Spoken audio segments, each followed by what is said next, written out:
This is an update to a video I did a couple years ago on how to use the key to the true Kabbalah. Now, in that video, I talked about how that sigil or mandala on the cover of the third book Franz Barden wrote, called The Key to the True Kabbalah, indicated that you needed to establish equilibrium using the letters at a vital level, the planets at an astral level, the zodiac at a mental level, and the Sephiro at a Akashic level. Okay. I have since completed the path of enlightenment on the way up, and now in my private practice group, we are working on the path of manifestation on the way down. We probably have about another year to year and a half worth of work on that. At this point, we have already begun to experience the effects of Sirius and Doth. Okay, so what are some things that we learned along the way? Well, one, there were a variety of yogic techniques learned along the way up the path of manifestation towards the very end in the Sephiro part of the work. These resemble the upper levels of trollcore practice from Tibetan Buddhism, as I've had it explained to me. There are a bunch of throat rotations and other exercises that are designed to increase magical potential amongst practitioners, or to restore something that is otherwise, let's call it, dormant in most human beings. What I can say is, based off the utilization of this practice, everyone became energetically much stronger despite very little change in their physiology. So this appears to have worked. Now, how much of this is the result of learning how to establish equilibrium strongly at all four levels of reality over a period of time versus the actual yogic work itself? I think that's an excellent question. I don't have a good answer for you on that one, but it is something curious to note. Okay, so two, I want to talk about what I like to call the Great Barrier. An interesting thing happened on the way up to Kether. Working with Kether on the way up at the very end of the Sephiro generated increasing levels of light in the mind during the meditations. Essentially, everything from these lower levels of reality was being released up into one focal point. This was very curious and a little expected.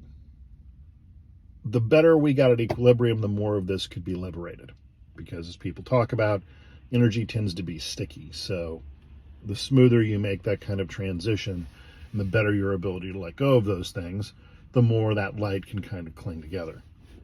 However, there became a point at the very end where there was seemingly this barrier that the light was processing or pushing through. Now, when I would go past that into this place beyond, I can't really describe to you what happened there. It was almost as if I, as a human being, disappeared. I still had consciousness, though, which was interesting. I can't really describe what happened there, but this would happen spontaneously starting about halfway up through the Sephiro in our practice group. And we weren't really sure what to make of it. At first, we thought maybe people were simply falling asleep during the meditations, but the recordings afterwards indicated that wasn't the case. So, from what I can gather, reading older texts, talking to other practitioners, this appears to have resulted in the ability of people who've completed this level of training reaching the nirvanic realms of development. Something goes on there, it's very important, but not being bound by dimension, emotion, energy, space, or time, those things that human beings use to define everything we encounter in the phenomenal worlds. You can't really describe in those terms what's going on. What does happen there seems to be very important. And this happened to everybody in the practice group who got that far in the training. So in that regard, it's quite remarkable. The energy essentially disappeared. Now, when we came back from that, our energetic potentials were all also oddly greatly increased. Not sure what to make of that. but take for what you will of that. Okay, then we begin to work back down the path of manifestation. And I have to be honest with you, in the beginning, this concerned me a great deal. You need to understand, the last 9 months of work had largely been Akashic in nature. It was extremely draining. All the white in my beard now, some extra weight I put on, and a bunch of other things were the result of extended time being spent in Akasha and the draining on my vital force in general. Something interesting happened when we started working down the path of manifestation. The entities we contacted were very clear in that we were essentially all, stupid, and really didn't understand how Akasha worked at all. And this quickly became apparent. That draining effect that most people associate working with Akasha doesn't exist on the way down as long as you are putting things into form. Or if it does exist, it's certainly greatly reduced. Also, the energetic potential of people doing this work was significantly enhanced. On a level that was really quite remarkable. So, it was interesting to see that our understanding of how Akasha worked was so incomplete. In fact, one entity we were communicating with was very clear in that in terms of our understanding of Akasha as a whole, we were all idiots. Kind of curious. But that, again, was the first time I'd ever worked with Akasha where it wasn't draining on my vital force. I wouldn't exactly say it was enhancing my vital force on the way back down, because we're only about as far down the chain as Sirius and Duff, but that massive draining effect that I normally associated with this kind of work, quite frankly, wasn't there. So that was a very, very, very pleasant surprise. So next, I would like to talk a little bit about how you choose to manifest things. One of the interesting things about getting past Chokmah and Binah on the way down was the entities started to make it very clear that there are a variety of ways in which you can manifest things into the physical, and that they all work. So that was really interesting, because quite frankly, on the way up through that path of enlightenment, most of the entities were pretty clear that there was really only one way of doing things, or one way that was going to work particularly well. On the way down, however, this kind of got thrown on its head, and we were all shown that there are multiple ways to manifest. Now, how you manifest, obviously, is going to have a big impact upon how effective you are at doing one thing or another, and there will be side effects involved, as you would expect. So the first part that everybody kind of agreed on was that single-pointed focus exercises, super important. It isn't so much your ability to generate massive amounts of energy that's crucial to manifestation. It's your ability to focus that upon a head of a pin. Because once you get the manifestation process to kick off, for lack of a better word, it tends to propagate. But getting it to start initially, that seems to be the important part. So more energy is better as a paradigm is pretty much busted. You need enough to do whatever it is you're trying to do, and anything outside of that's just kind of a waste of time. And the better your focus is, ultimately, the less energy you actually need in order to pull it off. Okay. Another lesson that was presented was that running the energy through yourself to do this isn't the most efficient way to do this.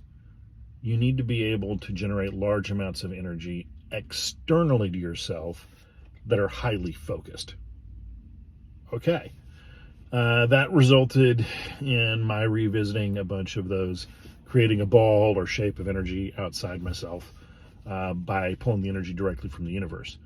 What I found was that those exercises were exhausting in the extreme. So at a minimum, one of the things I learned was that there was a big shortfall in my personal practice as I'd gone about it to date. And no amount of running the energy through yourself into something is going to prepare you for pulling it from the universe at large into a shape externally to yourself. So that was really, really, really interesting. I would have thought there would have been more of a relationship between the two, but apparently there is not. And this led to the final surprise in terms of how you choose to manifest. The 4-letter combination for manifestation that the group was given, that we're all working with right now, was actually JHWH.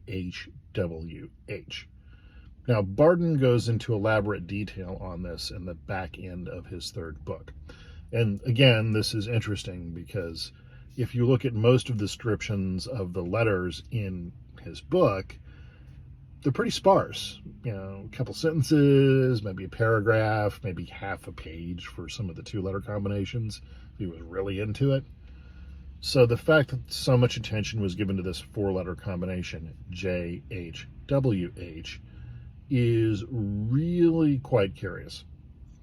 So the entities that we communicated about this said this was one of the more advisable ways, not the only way, and this was curious, one of the more advisable ways to do this, because manifesting through JHWH is the effect of power generated via the limitations of wisdom and love. Very curious. The point basically being that if you're generating through this focus of wisdom and love by which to have power, or manifestation in this case, your higher nature is generally going to keep you out of trouble. Super, super, super interesting. Again, not that you can't do it another way, but by applying that focus or that limitation, a practitioner is less likely to do something dumb with their ability to manifest. And this goes back to one of the maxims in Barton's 1st book. Bind yourself and you will be free. Super, super interesting that even by the time you get to the end of the curriculum, the same rule of applying self-control to yourself proactively actually gets you the furthest. So that's an update on how to use the key to the true Kabbalah. If you like the topic of today's discussion, give us a like down below and consider subscribing to the channel. And if you want to learn more about the 60 Skills world, go to 60skills.com and you can check out the blog, or you can go to Perseus Arcane Academy and look at some of our coursework if you'd like to learn how to do all of this on your own. Otherwise, as per usual, train hard and be well.